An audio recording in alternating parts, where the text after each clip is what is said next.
Hello and welcome to Special Guest on the Motocross Network. My name is Trevor and I will be your host. Today we have the Team Club MX Yamaha rider Garrett Marchbanks. Hey, how's it going? I just signed with Club MX Yamaha, and I believe the end of September, actually the beginning of October.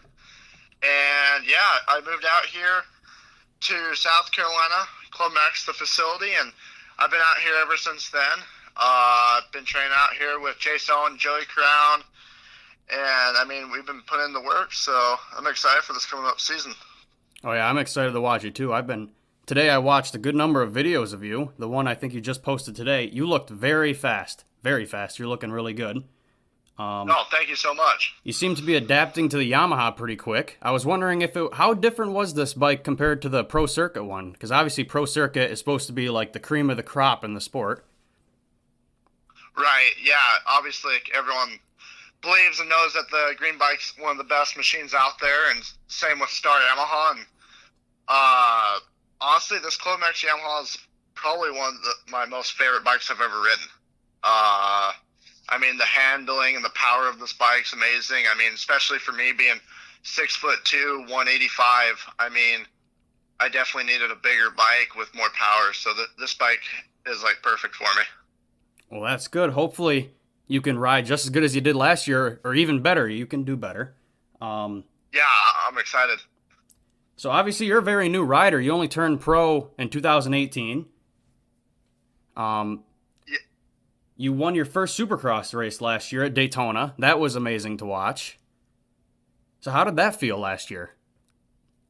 I mean, winning your first pro race is honestly like a dream come true. Just it was something I've been working really hard towards, and ever since you're a little guy, especially when I turned pro at age 16 and had my ups and downs. And the year when I turned 18 last year, my first first 3 rounds were pretty good. And I finally kind of got some confidence in me. And when we went into Daytona, I finally felt like I was a podium guy, if not a winning guy. And heck, the night went flawless for me and was able to pull my very first heat and main event win.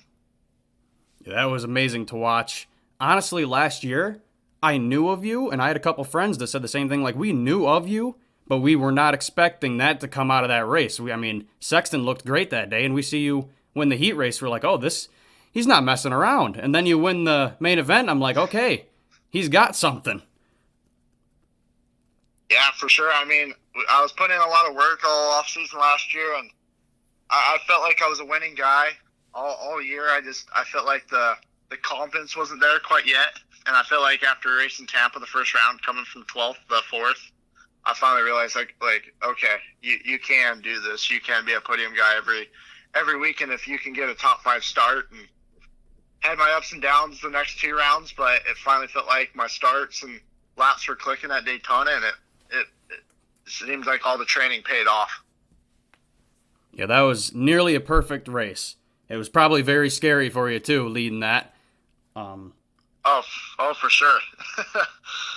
So after that, COVID happened, all this crazy stuff. They ended up having to finish the season at Salt Lake City, and I believe it was round 13.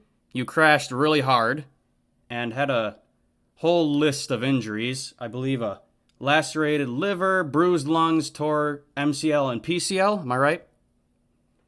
Yes. Yeah, so that must have been a very bad crash. How was that? I mean, honestly, I didn't know what was going on as soon as I hit the ground, but I mean, after a couple days in the hospital and getting everything checked up on and figuring out what was the issue, I was definitely pretty sore for a good 3 weeks. And I mean, after getting the knee worked on and recovering from that, I mean, that was my first ever really big injury I've ever had. So that was pretty hard for me to get over. But I mean, I feel 100% now. Feel really healthy on and off the bike. So yeah. Yeah, definitely. I think you're going to be a title contender this year. I think you can get a decent amount of podiums and hopefully some wins this year. But the field is deep. The field is very deep this year. We see that with the 250 class right now. It's going to be tough. Yeah, for sure. I mean, the East Coast that's going on right now. Heck, I mean, there's some really fast guys out there, and our West Coast, it's definitely going to be a deep coast this year. I mean, I was kind of expecting that anyways, but I'm looking forward to it, and I'm ready to start racing. What are your expectations for 2021? Is there any specific goal you have, or your team has any goal for you, or you just gonna see if you can put everything together and grab some podiums? Honestly, I want to say I want to go out there and win every race, but that's not gonna happen just like that. Yeah, that's the dream. But I mean, honestly, coming back from this big injury and getting onto a whole new team and atmosphere, I mean, this is the happiest I've been on a bike in a long time, and I really enjoy the bike and the team here. And I mean, my goal honestly is to be a podium guy every weekend, and by the end of the season, be top 3 in the points in Supercross and outdoors. That seems like a pretty realistic goal. Yeah. I got ahead of myself. I also wanted to ask you, you missed all of outdoors. I was wondering if you preferred outdoors, because some guys really like outdoors over Supercross and vice versa. I wasn't sure if you were very disappointed you missed the whole season, or you don't really care for motocross as much as Supercross. I mean, if it was my rookie year, I'd for sure be bummed, because I was a huge outdoor guy my rookie season, and I wasn't a huge fan of Supercross at first. But I mean, since I like Supercross way more now, I mean, I was definitely bummed. I never want to miss rounds, obviously. I don't think any guy does, but I was really bummed this year just because they were racing Loretta's. I've always been a really good rider at Loretta's, and was super bummed that they did 2 rounds there, and I wasn't able to do that. Yeah, you've probably spent a lot of time at that track, so I understand. Looking forward to that. Yeah. My final question for you is, do you not necessarily like the new type of schedule we have? Because of COVID, there's not many stadiums that are allowing them to race, so they're doing triple headers or 2 in a row, same week. Are you against that, or are you all for it? Honestly, I don't care. I go with whatever. Basically, I think racing 3 times a week is pretty cool, honestly.